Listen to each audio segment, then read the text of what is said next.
Paqja sot atje ka një emër, Donald Trump. Si do ta shohim atë se çfarë ka deklaruar gjatë këtyre ditëve?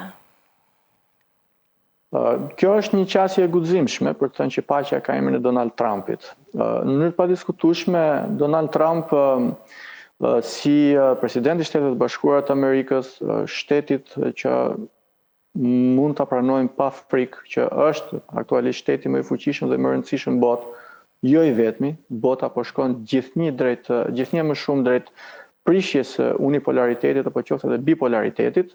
Ka shtete të tjera që zhvillohen, që kanë fuqi ekonomike, por Amerika arrin vazhdimisht që të ngërthejë në vetvete fuqi ekonomike, ushtarake, politike, intelektuale, sociale dhe të natyrave të ndryshme dhe fetare padyshim.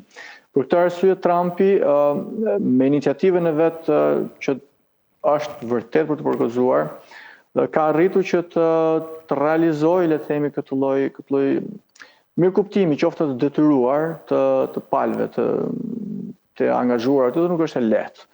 Pra mos harrojmë, nuk kemi thjesht dhe vetëm një popull palestinez apo një Hamas që janë të përfshirë në këtë punë. Kemi edhe rajonin